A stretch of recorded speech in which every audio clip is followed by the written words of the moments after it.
애굽에서 나온 이스라엘 백성들은 하나님의 인도하심을 받아 시내산에 도착합니다.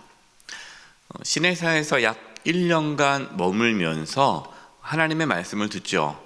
구원받은 하나님의 백성들, 이제 애굽에서 나와서 이제 하나님께서 약속하신 가나안 땅에 들어가서는 너희가 어떻게 살아가야 하는가? 그러니까 우리가 하나님의 자녀로서 백성으로서 어떻게 구별된 삶을 살아가야 하는가에 대한 말씀을 시내산에서 머물면서 1년간 말씀을 듣습니다. 거기서 이제 광야로 갈 준비를 하죠. 그리고 이제 가나안 땅으로 출발하기 전에 하나님께서 인구조사를 하십니다. 인구조사를 하게 해요. 그리고 행군, 어떻게 행군할 것인지 이런 것들을 다 준비를 합니다. 이 부분에 대한 말씀을 이제 민수기 1장에서 10장 앞부분까지 이 부분이 나오죠. 약 19일 정도의 시내산에 머문 내용들이 민수기 1장에서 10장 앞절까지가 나옵니다. 그 내용은 어떻게 너희들이 행군할 것이고 어떤 식으로 진영 이렇게 텐트를 칠 것이고 장막을 세울 것이고 또 인구조사 몇 명인지 쭉 나오는 겁니다. 그리고 이제 10장 중순부터 이제 마지막 36장까지의 말씀은 광야에서 가나안 땅 들어가기 직전 광야에서 살았던 약 39년의 시간들이 기록되어 있습니다. 민수기 말씀은 하나님께서 이스라엘을 광야에서 이끌어 주셨던 모습들을 기록하고 있는 말씀이죠. 그래서 민수기 말씀은 하나님의 인도하심을 받는 그러한 말씀들이 기록되어져 있습니다. 우리가 이제 민수기 말씀을 나누고 있는데요. 이 민수기 말씀을 통해서 우리의 삶도 광야와 같지 않습니까? 이 광야 같은 인생 속에 하나님의 인도하심을 받는 그런 지혜와 또 믿음, 하나님의 이끄심을 경험할 수 있기를 소망합니다. 오늘 말씀은 크게 두 가지예요. 첫 번째는 어제 여러 말씀을 들으셨던 나시린이 되는 방법, 나시린이 또 지켜야 할 규례에 대한 말씀을 배웠다면, 오늘은 이제 나시린이 기한을 정하고 나시린이 되는 사람도 있습니다. 물론 평생 나시린이 될 수 있지만 어느 일정 기간 동안에 나시린으로 살아가는 사람들이 있어요. 그럼 그 일정 기간이 끝났습니다. 그러면 이제 어떻게 됩니까?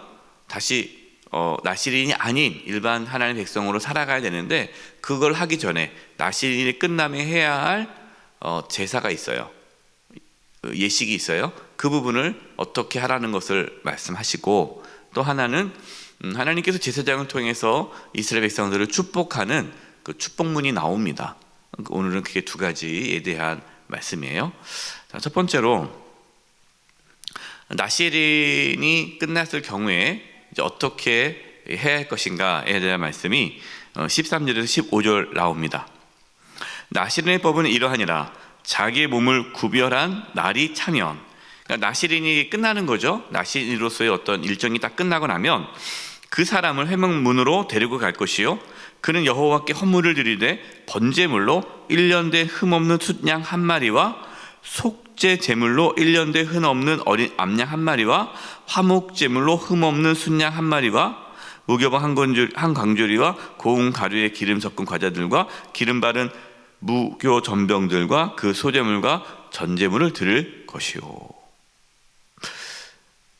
그럼 참 이상해요. 뭐가 이상하냐면, 나신으로 그동안 살아온 것도 힘들었는데 나신으로 딱 살았으면, 이제 끝났으면 나는 이제 자유다, 난 이제 내가 평안하게 살아야지, 이제 내가 이제 자유롭게, 그동안 나신으로서 할 수 없었던 일들도 내가 이제 자유롭게 할 수 있겠다 해서 이제 마음대로 살아가는 것이 아니라 하나님께 제사를 지내야 돼요. 근데 제사를 지내는데 그게 어떤 제사를 지냅니까? 속죄제와 화목제를 드려요. 속죄죄는 뭐죠? 죄를 용서해달라고 회개하는 제사잖아요. 그리고 화목제는 감사제입니다. 그러니까 두 가지를 하는 거예요. 내가 하나님께 나신으로 살아왔다가 끝났는데 하나님 앞에 두 가지의 제사를 지냈는데 그게 속죄제와 화목제, 감사제. 여러분, 속죄제를 드리는 이유가 무엇일까요? 죄를 졌기 때문이죠. 근데 나시린이잖아요. 여러분, 나시린이 얼마나 열심히 살았습니까? 구별되게 죄를 안 짓기 위해서 시체도 만지지 않고 포도도 마시지 않고 일절 악이라는 것은 요만큼도 하지 않고 살아가야 되는 삶인데 왜 속죄제를 드릴까요? 무슨 의미일까요? 우리가 아무리 하나님께 헌신하고 충성하고 내 자신을 드려도 그것이 우리의 뭐가 될 수 없다? 의로움이 될 수 없다라는 거예요. 이렇게 생각하는 분들이 있어요. 내가 말이야 하나님을 위해서 내가 이런 일을 했는데, 내가 평생 목회를 했는데, 내가 평생 내가 직분을 가지고 내가 이런 일을 했는데, 내가 말이야 교회를 위해서 이런 일을 하고 헌금을 얼마나 하고, 내가 하나님 앞에 헌신하고 충성하고 그 모든 것이 마치 자신의 의로움으로 만들어가는 사람들이 있어요. 자기는 죄인이 아닌 거예요. 다른 사람은 다 죄인이고 다른 사람은 다 악한 거고 교회도 제대로 충성하지 않은 것들이 하면서 자기만이 의로운 거죠. 여러분, 그 사람은 하나님 앞에 잘못된 신앙의 모습이에요. 여러분, 우리가 평생 하나님 일을 하다가 은퇴를 했어요. 네. 정말 충성 많이 하고 은퇴를 했습니다. 그럼 무슨 고백을 해야 돼? 하나님, 내가 그동안 열심히 하나님을 섬겼지만 그것이 나의 의로움이 아니군요. 내가 주님의 일을 위해서 한다고 충성했지만 또 내가 그 일을 하면서 다른 사람들에게 마음을 아프게 할 때도 있었고 상처 줄 일도 있었고 괴롭게 한 일도 있었을 텐데 용서해 주시옵소서. 여러분, 사실 그렇잖아요. 우리가 하나님 일을 하다 보면 또 그것으로 인해서 내가 다른 사람의 마음을 아프게 할 때가 있고 힘들게 할 때가 있고 또 판단한 거 정죄하고 악을 더 지을 때가 있지 않습니까? 이렇게 말씀을 드리면 그래요 목사님? 그럼 일을 하지 말아야겠네요. 차라리 죄를 안 지어야 되니까. 어차피 우리는 이렇게 해도 저렇게 해도 다 죄를 지으며 살아갈 수밖에 없어요. 그래서 오늘 이 말씀은 우리가 하나님 앞에 충성하고 헌신한 것이 우리의 의로움이 될 수 없고 우리는 여전히 예수 그리스도의 피가 필요한 존재다라는 거예요. 하나님 앞에 충성하시고 그 충성이, 그 헌신이 우리의 의로움이 되지 않기를 바랍니다. 늘 하나님 앞에 자신의 죄를 고백하며 예수 그리스도의 십자가의 그 은혜를 붙잡고 살아갈 수 있기를 바라요. 여러분, 우리가 하나님 앞에 설 수 있는 것은 오직 십자가밖에 없어요. 여러분, 우리가 하나님 앞에 섰을 때 우리가 뭘 내세우겠습니까? 하나님, 나는 무익한 종입니다. 나는 아무것도 아닙니다. 나는 악만 행했습니다. 예수 그리스도의 보혈을 의지하며 하나님께 나아갑니다. 나를 깨끗게 하여 주시옵소서. 여러분, 우리가 하나님 앞에 섰을 때 붙잡을 수 있는 것은 예수 그리스도의 피밖에 없어요. 두 번째로 감사제를 드린다는 거예요. 왜 감사제를 드립니까?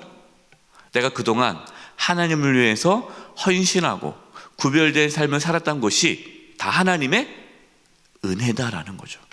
내가 잘나서가 아니라 내가 워낙 성품이 좋아서가 아니라 하나님의 은혜로 내가 하나님께 충성할 수 있었다는 거예요. 내가 하나님 앞에 제물을 드린 것도 하나님의 은혜 아닙니까? 하나님이 나에게 제물을 주셨기 때문에 하나님께 제물을 드릴 수 있는 거잖아요. 내가 충성할 수 있는 거, 하나님께 나에게 건강을 주셨기 때문에 충성할 수 있는 거 아닙니까? 예.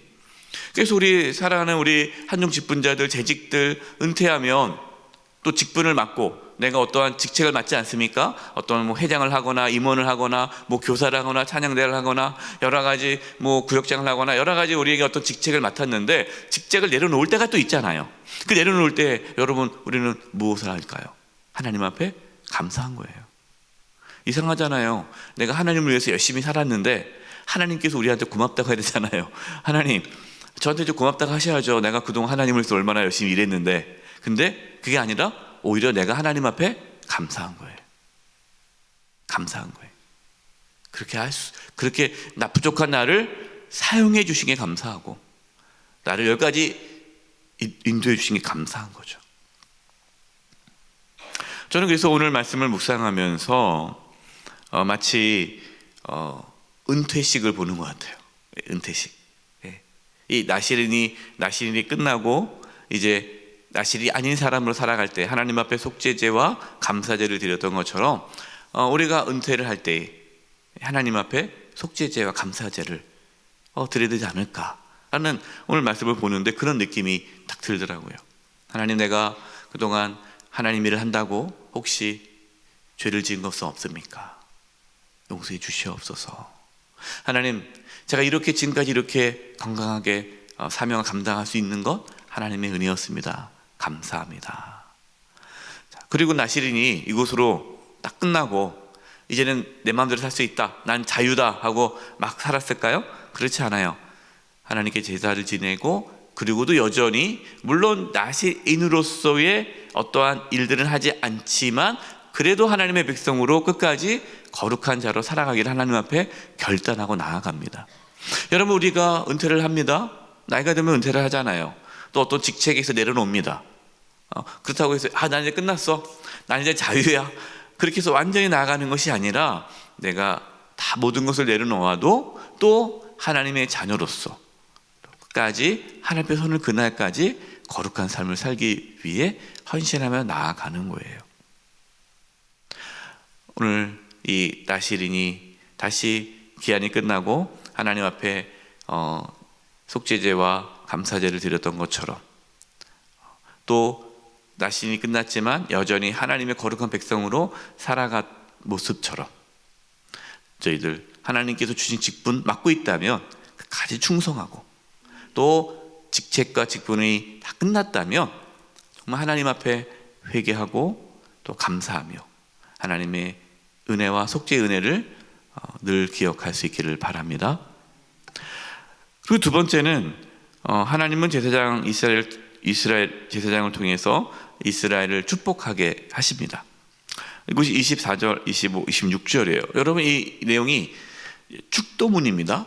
그래서 간혹 우리 목사님들은 이제 이 본문을 가지고 축도를 해요.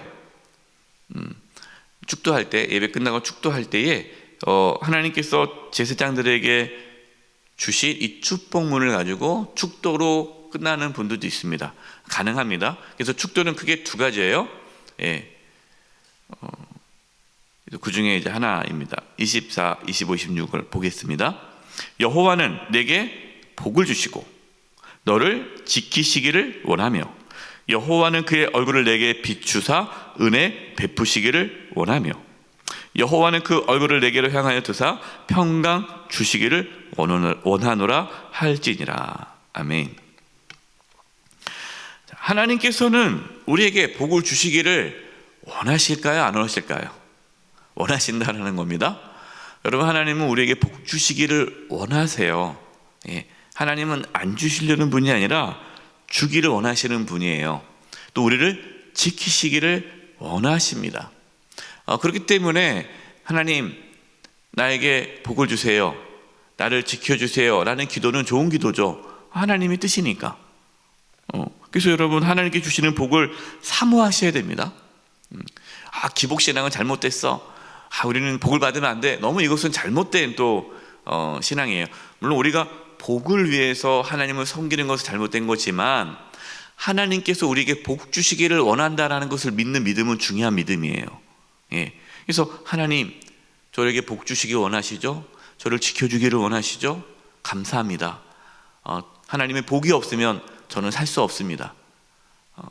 하나님의 복이 은혜잖아요. 그래서 25절 보세요. 여호와는 그의 얼굴을 내게 비추사 뭘 주시기를? 은혜 베푸시기를 원하며. 자, 여기서 하나님의 얼굴을 내게 비추사예요. 하나님의 얼굴이 뭡니까? 우리가 하나님의 얼굴 구한다잖아요. 하나님의 얼굴은 하나님의 임재죠. 그래서 우리가 늘 하나님의 얼굴을 구할 때에, 하나님을 바라볼 때에, 하나님의 임재 안에 있을 때에 우리는 하나님의 은혜를 받게 되는 거예요. 그래서 하나님의 은혜를 받기 위해 늘 하나님의 얼굴을 구하고 하나님의 임재 안에, 하나님의 보좌 앞에 담대히 나아가기를 바랍니다. 우리는 은혜를 받아야 되는 거예요. 마지막으로 26절에 그 얼굴을 내게로 향하여서 평강 주기를 원하신다는 거예요. 여러분, 평강이 누구로부터 오는 겁니까? 하나님으로부터 오는 거예요. 돈이 나에게 평강을 주지 못해요. 자식이 나에게 평강을 주지 못해요. 내가 사랑하는 어떤 사람이 나에게 평강을 주지 못해요. 여러분, 평강은 하나님께로부터 옵니다. 세상은 평강을 줄 수 없어요. 그렇기 때문에 여러분, 하나님 안에서 평강을 누릴 수 있기를 바랍니다. 샬롬, 세상이 줄 수 없는 평강. 하나님, 나에게 평강을 주시옵소서. 내가 염려가 있습니다. 걱정이 있습니다. 두려움이 있습니다. 왜 내 안에 이러한 두려움과 염려와 걱정이 있을까요? 하나님, 나에게 평강을 주시옵소서. 그러면 하나님께서 우리의 생각과 마음을 지켜주십니다. 평강을 주십니다. 그 평강 가운데 살아갈 수 있기를 바랍니다. 오늘 두 가지에 대해서 하나님께서 말씀해 주셨어요. 여러분, 우리는 늘 십자가의 은혜, 예수 그리스도의 보혈을 의지하며 살아가야 되고, 늘 하나님 앞에 감사하며 살아가는 것입니다. 그리고 하나님께 복을 받아야 살 수 있는 자들이에요. 날마다 하나님의 복을 구하고 은혜를 구하고 평강을 구함으로 하나님께 주신 하루하루 복되게, 감사하게, 기쁘게 살아갈 수 있기를 간절히 축원드립니다. 이제 합심해서 기도하겠습니다. 기도할 것은 하나님, 우리가 하나님 앞에 나아갈 것이 아무것도 없습니다. 참 부족한 자들입니다. 예수 그리스도의 보혈로 나를 다시금 깨끗게 해주시고 늘 감사하며 살게 해주시옵소서. 그리고 오늘도 하나님 우리에게 복을 내려주셔서 오늘도 복되게 살게 해주시고 은혜 내려주시고 평강 내려주시옵소서. 우리 이 부분으로 합심의 통성으로 기도하며 나가겠습니다. 기도하겠습니다. 하나님 아버지, 이 시간 기도합니다. 아버지 하나님 도와주시옵소서. 하나님, 저희들 연약합니다. 부족합니다. 하나님을 위해 살아도 아버지 그것이 저희들에게 울음이 되지 못함을 고백합니다. 예수 그리스도의 보혈이 필요합니다. 십자가의 은혜가 필요합니다. 하나님, 더럽고 추하가 냄새난 종입니다. 주의 보혈로 깨끗게 하여 주시옵소서. 정결케 하여 주시옵소서. 하나님, 부족한 자를 사용해 주심을 감사합니다. 하나님, 끝까지 하나님께 쓰임받는 인생이 되게 도와주시고 하나님께서 주시는 그 은혜로 말미암아 사명을 감당케 하여 주시옵소서. 복 주시기를 원하시는 하나님, 우리 사랑하는 성도님들에게 복을 허락하여 주시옵소서. 아버지 하나님, 은혜를 허락하여 주시옵소서. 평강을 허락하여 주시옵소서. 염려와 두려움과 걱정과 근심이 가득한 심령이 하나님이 주신 평강으로 충만케 하여 주시고 세상이 줄 수 없는 평안을 누리며 살게 하여 주시옵소서. 우리 사랑하는 성도님들 한 영혼 한 영혼 붙잡아 주셔서 하나님의 복과 하나님의 은혜와 하나님의 평강이 가득한 삶을 살아갈 수 있도록 우리 성도님들을 붙잡아 주시옵소서. 하나님 아버지, 예수 그리스도의 보혈을 의지하며 살아갑니다. 하나님께서 베푸신 그 은혜에 감사하며 살아가기를 원합니다. 주여, 저희들이 늘 하나님 앞에 회개하며 감사하며 살게 해주시고 또 하나님의 그 놀라운 복과 또 은혜와 또 평강이 저희들의 삶 가운데 떠나지 아니하며 충만케 하여 주시옵소서. 오늘 하루도 주님 안에서 복된 삶을 살게 하여 주시옵소서. 예수님의 이름으로 기도드립니다. 아멘.